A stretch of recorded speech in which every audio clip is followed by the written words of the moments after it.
Haleluya. Mari kita tundukkan kepala, kita berdoa kepada Tuhan. Bapa Sorgawi, kami mengucap syukur pada pagi hari ini dalam perayaan Buah Sulung tanggal 16 Nisan ini. Kami mengucapkan terima kasih karena Tuhan berkenan bangkit dari kematian, untuk kami juga mengingat bahwa Engkau bukan sekedar manusia biasa, tetapi Engkau adalah Tuhan yang penuh dengan kemurahan. Terima kasih Bapa. Pada saat ini kami akan mendengarkan isi hati Tuhan. Mari Roh Kudus urapi hamba-Mu, urapi setiap kami yang mendengar firman-Mu dengan urapan yang sama, agar firman yang ditaburkan pada saat ini menjadi berkat di dalam kehidupan kami. Apabila ada kuasa penguasa roh jahat di udara yang berusaha untuk merebut kebenaran firman, kami tolak dan kami patahkan di dalam nama Yeshua HaMashiach. Engkau pergi keluar, tinggalkan tempat ini dan tinggalkan setiap hati dan pikiran kami, karena hati dan pikiran kami hanya kami tujukan bagi kebenaran firman saja. Terima kasih Bapa. Demi nama Adonai Yeshua HaMashiach kami berdoa dan mengucap syukur. Haleluya. Amin. Shalom Bapak Ibu Saudara sekalian. Pada saat ini saya akan membawakan firman yang saya beri judul Dari Kekal Sampai Kekal. Perlu saya sampaikan bahwa hari ini merupakan hari raya Buah Sulung yang jatuh pada tanggal 16 Nisan, yang tepatnya pada hari Minggu pagi, Yom Rishon. Buah Sulung seringkali disebut dengan Yom Habikurim. Ini merupakan satu di antara 7 perayaan yang diperintahkan Bapa Yahweh untuk dirayakan. Nah, saya sudah menyampaikan bahwa 7 hari raya yang diperintahkan oleh Bapa Yahweh untuk dirayakan, walaupun itu ada di Perjanjian Lama, tetapi itu mengacu kepada Yeshua HaMashiach yang ada di Perjanjian Baru. Saya perlu menyampaikan kepada Bapak Ibu Saudara sekalian bahwa antara Perjanjian Lama dan Perjanjian Baru itu tidak bisa dipisah-pisahkan. Ada orang yang memisahkan karena dipikir bahwa Perjanjian Lama itu adalah masa yang sudah lalu, masa Bapa Yahweh, masa Torah, sedangkan Perjanjian Baru adalah masa kasih karunia, sehingga hal ini perlu dipisahkan. Sebetulnya kalau kita kembali kepada kitab suci, tidak ada istilah Perjanjian Lama dan Perjanjian Baru. Itu dibatasi dari sebelum Yeshua lahir di dalam dunia ini dalam wujud manusia, dan setelah Yeshua lahir di atas muka bumi ini.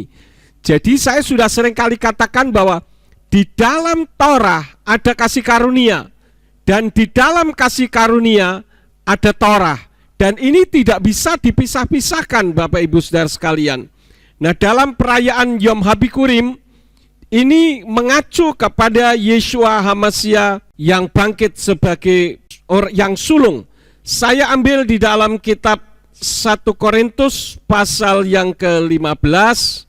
Saya ajak Bapak Ibu Saudara sekalian membuka di dalam 1 Korintus pasal 15 ayat yang ke-20. Di sana berbunyi demikian. Namun sekarang HaMashiach telah dibangkitkan dari antara yang mati, yang telah menjadi buah sulung dari mereka yang telah meninggal.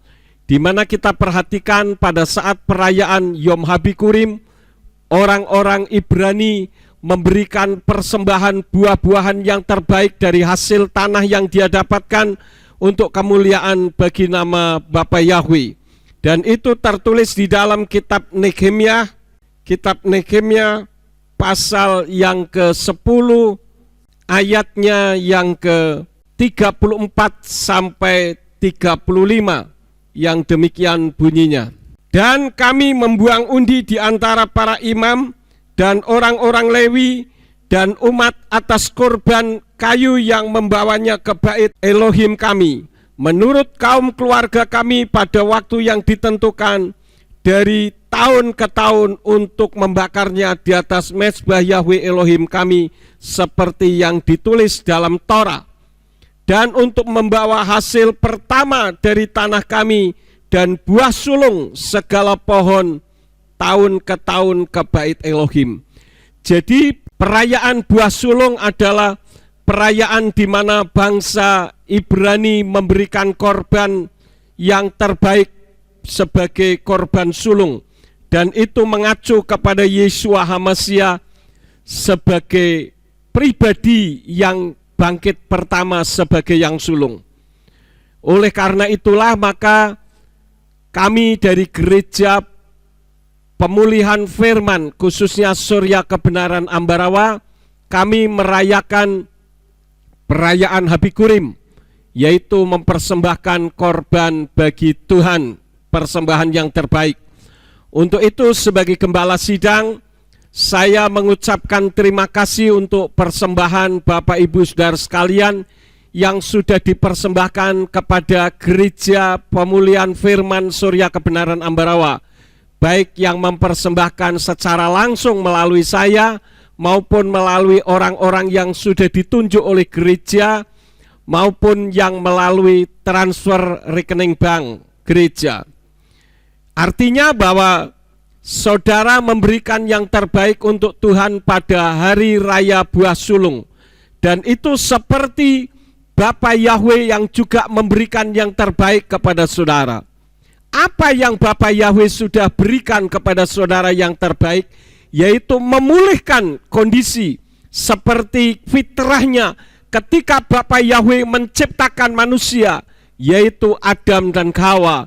Mereka berada di Taman Eden, semua kebutuhan sudah dipersiapkan, dan Bapak Yahweh selalu bergaul dengan mereka. Tetapi ketika Adam dan Hawa jatuh di dalam dosa, maka mereka jadi terpisah dengan Bapak Yahweh.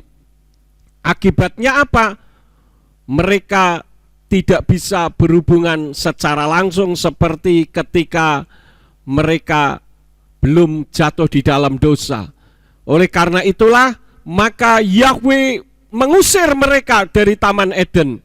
Karena kalau tidak diusir, maka mereka bisa memakan buah daripada bukan lagi pengetahuan hal baik yang jahat, tetapi buah kehidupan. Sehingga mereka sudah berbuat dosa tetapi tidak mati-mati. Oleh karena itulah maka Adam dan Hawa terpaksa harus diusir dari Taman Eden. Namun ketika Yahweh mengusir, Yahweh sebetulnya tidak sampai hati untuk membiarkan manusia hidup di luar daripada dirinya. Oleh karena itulah maka Yahweh dengan kasihnya berbicara kepada manusia melalui para nabi. Tetapi ternyata berita yang disampaikan melalui para nabi ternyata tidak mempan. Akhirnya Yahweh turun sendiri ke dalam dunia dalam wujud manusia, supaya setiap orang yang percaya kepadanya tidak binasa, melainkan beroleh hidup kekal sampai selama-lamanya. Siapakah itu? Tidak lain adalah Yeshua HaMashiach. Namun Yeshua HaMashiach kembali ditolak. Dia dibunuh, dia mati, dan pada hari yang ketiga dia bangkit kembali. Tetapi karena Yahweh mengasihi manusia, maka Yahweh pun kembali datang ke dalam dunia. Bukan berada di sekitar murid-muridnya, tetapi dia berada di dalam kehidupan umat manusia, yaitu Ruach HaKodes yang disebut Immanuel, yaitu Imuna Anaknu Elohim, artinya Elohim yang berdiam di dalam kita, yang memberikan bimbingan. Tujuannya apa? Supaya manusia dipulihkan ke fitrah awal, yaitu bisa berkomunikasi dengan Bapa Yahweh melalui Yeshua HaMashiach. Artinya manusia yang sudah jatuh di dalam dosa, yang seharusnya manusia akan binasa kekal selama-lamanya, sekarang dipulihkan kembali menjadi hidup kekal dalam damai sejahtera. Artinya apa? Yahweh sudah memberikan yang terbaik. Apa pemberian yang terbaik? Adalah kekekalan. Jadi tadinya ketika Adam dan Hawa jatuh di dalam dosa, mereka harusnya mati kekal. Maka dengan adanya Yeshua HaMashiach dan bimbingan Ruach HaKodes, maka manusia dipulihkan. sehingga manusia kembali di dalam kekekalan, tetapi bukan kekekalan untuk binasa, tetapi di dalam kehidupan kekal. Kenapa hal itu bisa diberikan oleh Yahweh di dalam kekekalan? Karena Yahweh adalah pribadi yang kekal. Itulah yang akan saya sampaikan kepada Bapak Ibu Saudara sekalian pada perayaan Habikurim pada hari ini. Dari kekal sampai kekal, yaitu pribadi Yahweh itu sendiri. Ada beberapa hal yang saya sampaikan, 4 hal saja saya ingin sampaikan kepada saudara tentang dari kekal sampai kekal. Apanya yang dari kekal sampai kekal? Yang pertama adalah namanya yang kekal.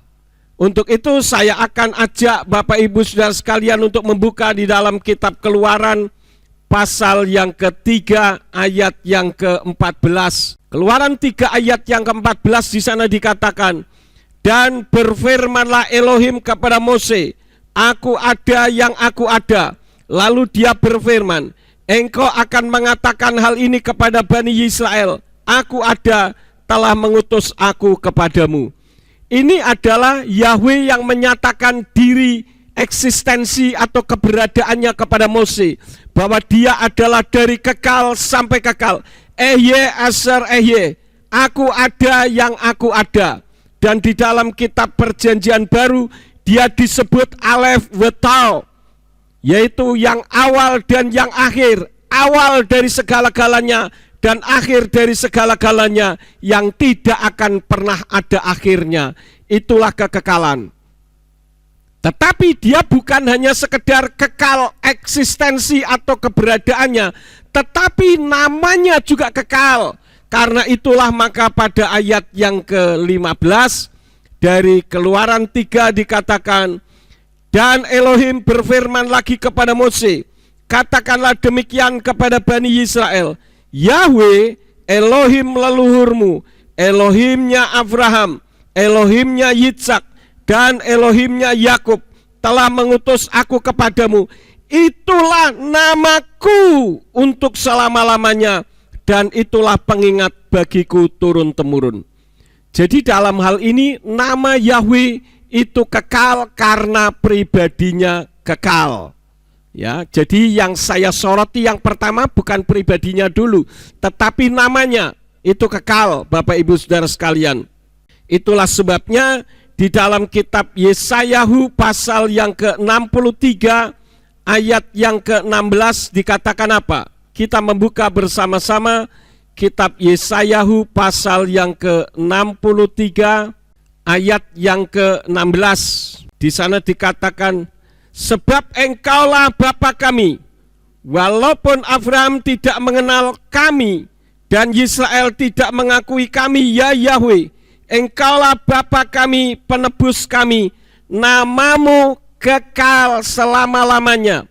Ki ata avinu ki Abraham, lo yedanu we Israel, lo yarikanu ata Yahweh avinu goleanu meolam smeka. Dikatakan meolam smeka, namamu kekal. Jadi nama Yahweh itu kekal, Bapak Ibu Saudara sekalian. Tapi ada orang yang mengatakan kepada saya begini, Pak Yakub enak saja ngomong nama Yahweh kekal. Coba baca di dalam perjanjian baru, nama Yahweh sudah tidak ada. Oh betul, nama Yahweh di perjanjian baru tidak ada, karena yang dibaca adalah kitab suci terjemahan dari bahasa Yunani. Kalau kita bicara soal bahasa Yunani, sejak dalam perjanjian lama Yunani yang disebut dengan Septuaginta, nama Yahweh sudah diganti menjadi Kurios. Kenapa? Karena huruf Yunani tidak mengenal huruf YHWH, sehingga nama Yahweh diubah menjadi Kurios. Tetapi kitab suci mengatakan namanya kekal.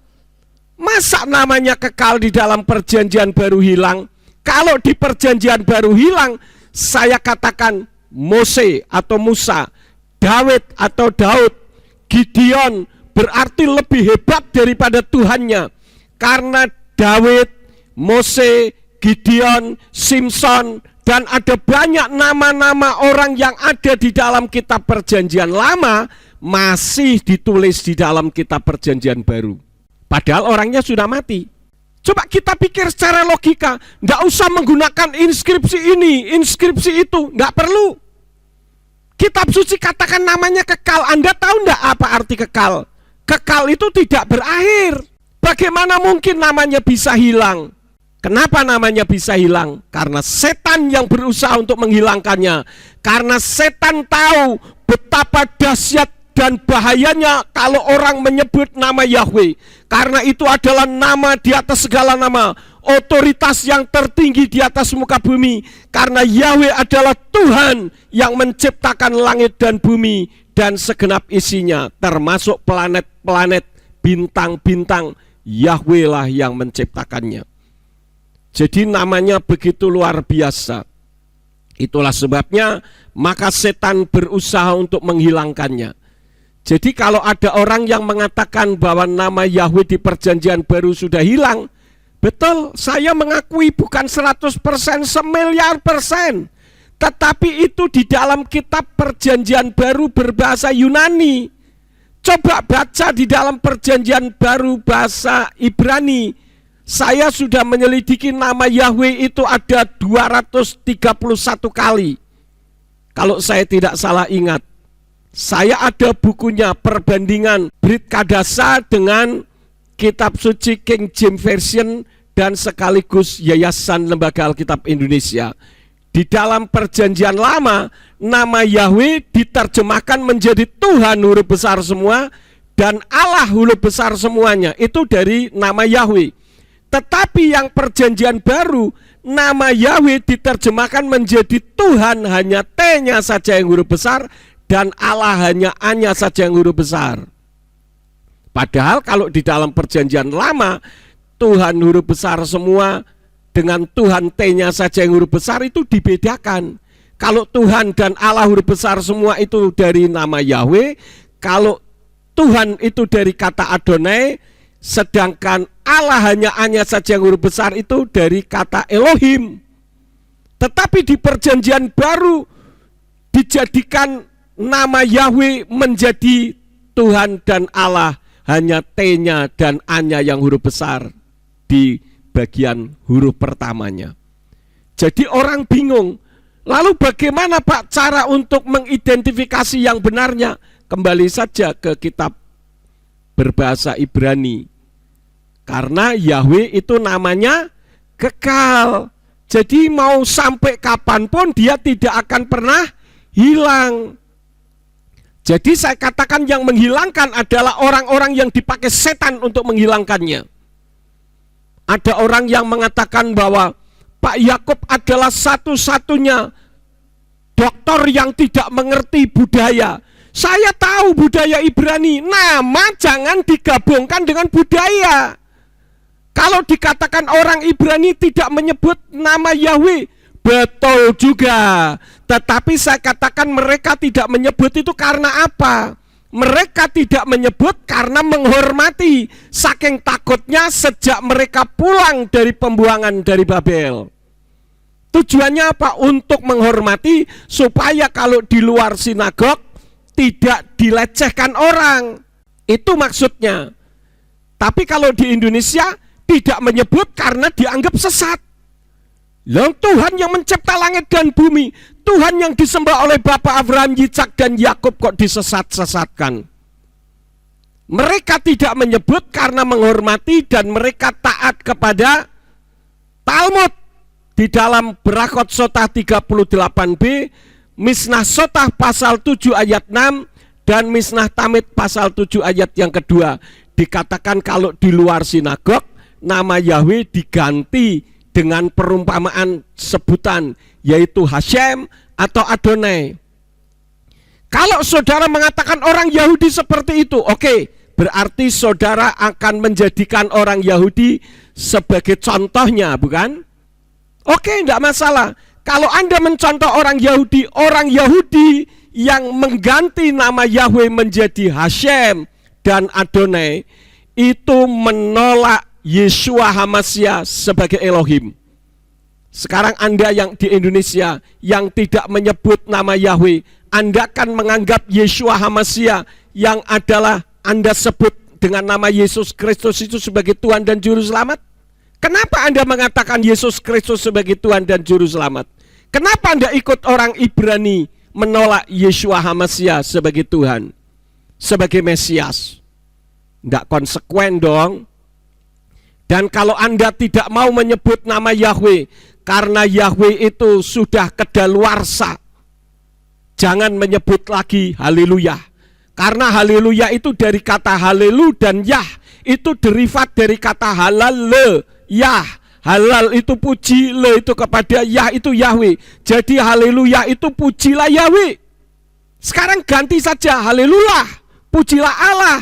Karena Anda tidak mau menyebut Yahweh. Jadi konsekuen itu namanya. Saya kembali bahwa Bapa Yahweh sudah memberikan yang terbaik bagi kita, yaitu namanya kekal. Bukan hanya namanya. Yang kedua adalah pribadinya yang kekal. Tadi yang pertama saya kerucutkan kepada namanya yang kekal. Jadi kalau di dalam perjanjian baru tidak ada nama Yahweh, itu karena kitab terjemahan. Kalau yang berbahasa Ibrani, semua sudah nama Yahweh tidak diubah. Walaupun ada orang yang mengatakan begini, Pak Yakub, bisa enggak menunjukkan perjanjian baru yang asli dalam bahasa Ibrani? Saya bilang enggak bisa. Oh iya, lah kok enggak bisa? Nah sekarang saya juga mau tanya, Anda bisa enggak menunjukkan kitab berbahasa Yunani di dalam tulisannya Matius, Markus, Lukas, Yohanan dalam bahasa Yunani? Bisa? Enggak bisa juga. Tapi yang jelas nama tidak bisa diubah. Dan kitab suci dengan tegas mengatakan apa? Namanya kekal. Jadi jangan coba-coba Anda berani menghilangkannya. Mungkin Anda seorang teolog hebat di Indonesia, oke lah semua orang tunduk kepada Anda. Tetapi kitab suci tidak bisa didustai. Namanya kekal sampai selama-lamanya. Dan bahkan saya sudah menyampaikan lagu orang Ibrani yang dinyanyikan oleh orang Ibrani, di mana mereka tidak lagi menyebut Adonai atau Hashem, tetapi nama Yahweh disebut dengan Yahweh. Saudara bisa lihat di Facebook saya sudah sampaikan di sana, ada lagu pujian orang Ibrani yang sudah dipulihkan, yaitu Messianic Jewish atau Yahudi Mesianik, Yahudi yang menerima Yeshua HaMashiach sebagai Tuhan dan Juru Selamat. Dan sekarang ini nama Yahweh sedang dipulihkan di seluruh dunia. Kenapa? Karena kitab suci katakan di dalam kitab Kisah Rasul pasal yang ketiga ayat yang ke-21 dikatakan, yang seharusnya lah sorga sungguh menerimanya sampai waktu pemulihan segala sesuatu. Yang tentang itu Elohim telah mengatakan melalui mulut semua nabinya yang kudus sejak dahulu kala. Jadi sebelum Yeshua HaMashiach datang kembali untuk yang kedua kali, namanya harus dipulihkan. Karena terjadi pemulihan segala sesuatu. Saya heran kalau dipikir bagaimana umat Nasrani di Indonesia yang menggebu-gebu melayani Tuhan tapi tidak kenal siapa Tuhan pencipta langit dan bumi yang dilayaninya. Taunya siapa? Allah Bapa. Allah Bapa itu bukan Tuhan kita. Dan kitab suci tidak ada kata Allah Bapa, yang ada Bapa. Dan Bapa itu tidak lain adalah Yahweh. Itu hal yang pertama. Ya, yang kedua di dalam kitab Injil Yohanan pasal yang ke-16 ayat yang ke-15, di mana pribadinya kekal. Di sana dikatakan segala sesuatu apa saja yang Bapa miliki adalah milikku. Karena itu aku berkata bahwa daripadaku dia akan menerima apa yang menjadi milikku dan dia akan menunjukkannya kepadamu. Jadi apa yang menjadi milik Yahweh itu milik Yeshua. Kenapa? Karena Yeshua dan Yahweh itu kekal adanya. Kal asyer leavi lihu alken amarti meseli yikak wahikit lakem. Saudara bisa melihat dengan lebih jeli lagi tentang apa yang saya sudah sampaikan tentang pribadinya itu. Ada banyak sekali ayat yang mengungkapkan tentang pribadinya yang kekal. Maka namanya juga kekal. Tetapi Bapak Ibu Saudara sekalian, setan berusaha untuk mengelabui manusia karena nama dan pribadi Yahweh ini dahsyat luar biasa. Termasuk ketika dia turun ke atas muka bumi dalam wujud manusia, yaitu Yeshua HaMashiach, maka namanya pun dahsyat luar biasa. Saudara bisa melihat angin pun diteduhkannya, bahkan orang yang sudah mati pun dibangkitkannya.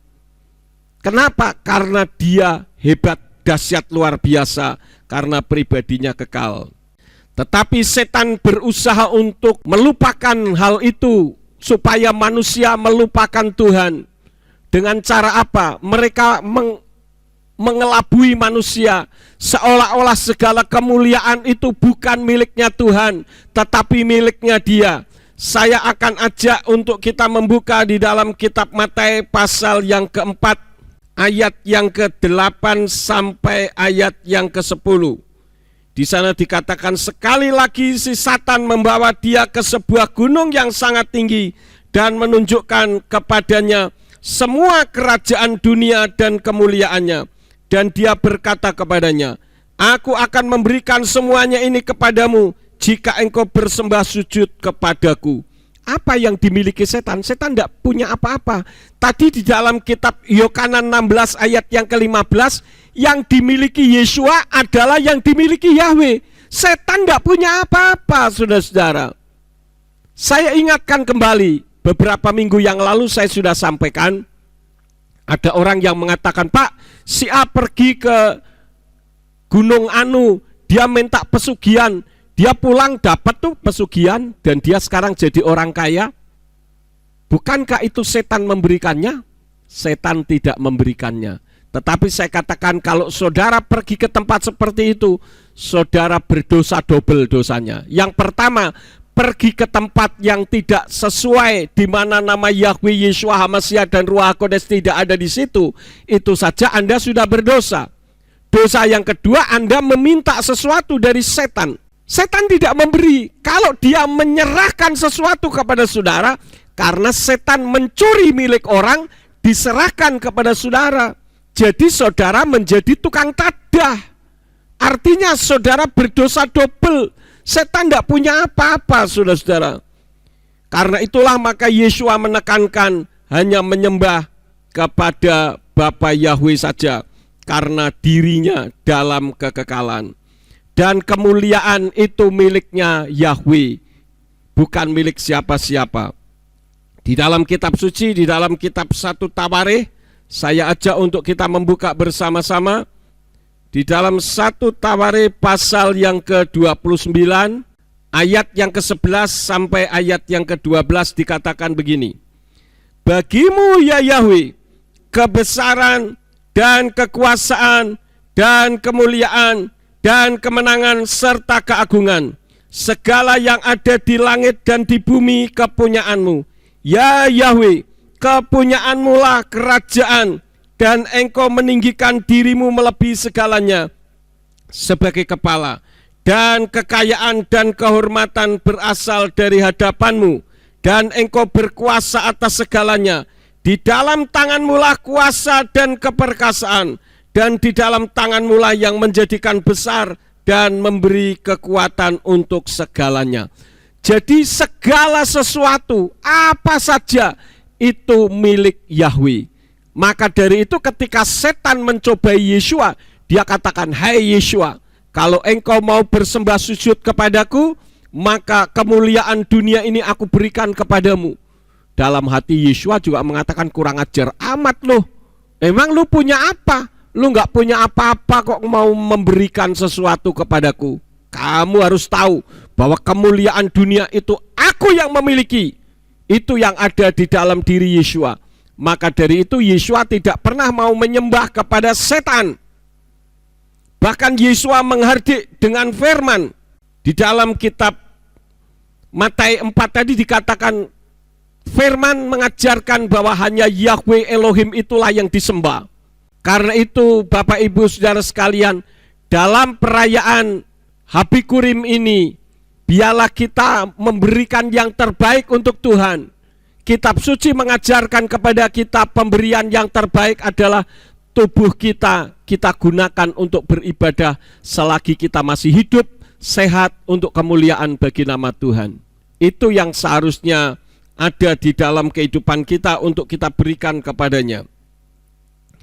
Jadi hal yang kedua, pribadinya kekal. Yang ketiga, firman-Nya kekal, artinya berlaku sampai selama-lamanya. Itulah sebabnya tadi saya katakan jangan memisahkan antara perjanjian lama dan perjanjian baru. Kalaupun ada gereja-gereja besar yang masih memisahkan ini, saya terus terang tidak setuju. Kenapa? Karena kitab suci ini tidak pernah terpisahkan antara perjanjian lama dan perjanjian baru. Yang lebih konyol lagi yang mengatakan bahwa perjanjian lama sudah tidak boleh dipakai. Nah sekarang kalau perjanjian lama sudah tidak boleh dipakai, kenapa kok masih juga berkhotbah menggunakan kitab suci perjanjian lama? Katanya sudah tidak dipakai. Jadi kalau saya uraikan lebih jauh, ini sangat lebar saudara-saudara. Tetapi kalau dikatakan perjanjian lama itu karena berbicara soal Torah, Torah tidak pernah tidak berlaku. Yeshua HaMashiach mengatakan, aku datang untuk meniadakan Torah, bukan untuk meniadakan Torah. Aku datang untuk menggenapi Torah, satu yot pun tidak akan pernah hilang sampai segala ciptaannya hilang. Contoh, kalau Anda mengatakan Torah itu hilang, jangan membunuh, jangan mencuri, jangan berzina, jangan menyembah ilah atau sesembahan-sesembahan lain di hadapanku selain kepada Yahweh. Itu Torah bukan? Itu Torah. Apakah sampai sekarang masih berlaku? Masih. Kalau tidak berlaku, ketika di situ katakan jangan membunuh, berarti kita boleh membunuh. Jangan mencuri, berarti kita boleh mencuri, dan selanjutnya. Torah tidak pernah tidak berlaku. Dan Torah itu artinya hukum atau pengajaran. Lah kalau di perjanjian baru sudah tidak ada Torah, artinya tidak ada hukum dan tidak ada pengajaran. Liar dong kalau begitu. Jadi firman-Nya tidak pernah berubah dahulu, sekarang, sampai selama-lamanya. Seperti yang saya katakan di dalam perjanjian lama, saya tidak perlu membuka-buka kitab suci lagi. Ada orang yang sudah divonis oleh Yahweh untuk dibinasakan satu kota. Kota mana itu? Kota Niniwe. Yahweh sudah katakan, aku akan membinasakan kota Niniwe. Itu Torah, saudara-saudara. Tetapi ketika firman disampaikan dan seluruh orang Niniwe bertobat, mereka mendapatkan kasih karunia. Mereka diselamatkan, tidak jadi dibinasakan. Lot misalkan, ketika Sodom dan Gomora, Atma dan Seboim akan dibinasakan dengan api dari sorga. Itu Torah. Tetapi Yahweh memberikan kasih karunia, Lot diselamatkan. Artinya di dalam Torah ada kasih karunia. Lalu di dalam kasih karunia ada Torah, saudara-saudara. Kita lihat saja yuk di dalam kitab Roma pasal yang ke-8. Kitab Roma pasal yang ke-8 ayat yang ke-1. Di situ dikatakan dalam kitab suci yang saya baca dari Indonesian Literal Translation, di sana dikatakan, oleh karena itu sekarang tidak ada penghukuman bagi mereka yang ada di dalam HaMashiach Yeshua, yang tidak hidup menurut daging tetapi menurut roh. Tetapi kalau saudara membaca di dalam kitab suci terjemahan Yayasan Lembaga Alkitab Indonesia, ayat ini dipotong separuh. Sehingga di situ dikatakan, oleh karena itu sekarang tidak ada penghukuman bagi mereka yang ada di dalam HaMashiach Yeshua. Itu Pak, sudah mendapatkan kasih karunia. Artinya ketika kita menerima Yeshua HaMashiach sebagai Tuhan dan Juru Selamat, maka aku tidak akan binasa karena tidak ada penghukuman lagi. Itu kasih karunia. Betul, itu kasih karunia. Tapi itu masih koma, jangan dipotong. Ada Torahnya. Torahnya apa? yang tidak hidup menurut daging tetapi menurut roh. Artinya apa? Hidup dituntun oleh Roh Kudus, hidup dengan benar. Itu Torahnya. Yesua adalah Torah yang hidup. Yesua disebut sebagai Dafar, yaitu firman yang hidup, Torah yang hidup. Jadi kalau sudah tidak ada Torah, bagaimana ini? Tidak ada pengajaran sementara Yesua mengajar. Tidak ada hukum sementara Yesua adalah hukumnya. Jadi di dalam perjanjian lama ada perjanjian baru, di dalam perjanjian baru ada perjanjian lama. Di dalam Torah ada kasih karunia, di dalam kasih karunia ada Torah. Itu hal yang ketiga. Artinya apa? Firman-Nya kekal. Yahweh tidak pernah berfirman kemudian firman-Nya kedaluarsa. Tidak ada firman kedaluarsa. Kalau makanan banyak kedaluarsa, tetapi firman tidak pernah kedaluarsa. Itu hal yang ketiga. Yang keempat apa? Yang keempat adalah kasih-Nya kekal. Di dalam Mazmur pasal yang ke-100 ayat yang ke-5 di sana dikatakan, sebab Yahweh itu baik, kasih setia-Nya untuk selama-lamanya, dan kesetiaannya turun-temurun. Bayangkan saudara-saudara, saya garis bawahi kata-kata kasih setia-Nya untuk selama-lamanya dan kesetiaannya turun-temurun. Ini kekal artinya. Dan itu ditulis lagi dalam Mazmur 103 ayat yang ke-17. Di sana dikatakan, namun kasih setia Yahweh adalah dari kekal sampai kekal bagi orang-orang yang takut akan Dia, dan keadilannya bagi anak cucu. Jadi jelas kasih Yahweh itu tidak berkesudahan. Kalau di perjanjian lama Yahweh memberikan hukuman, itu bukan karena tanpa sebab tahu-tahu Yahweh memberikan hukuman. Tidak, saudara-saudara. Tetapi sebelumnya Yahweh sudah memberikan hukumnya supaya dilakukan oleh bangsa pilihannya. Kalau bangsa pilihannya melanggar aturannya, ya hukuman datang. Tetapi sebelum hukuman datang, hukum sudah diberitakan terlebih dahulu. Artinya ada standar dasar hukumnya. Ya, seperti contohnya kasus Uzza, ketika Raja Daud membawa tabut Elohim dari Baali Yehuda menuju ke kota Yerusalem.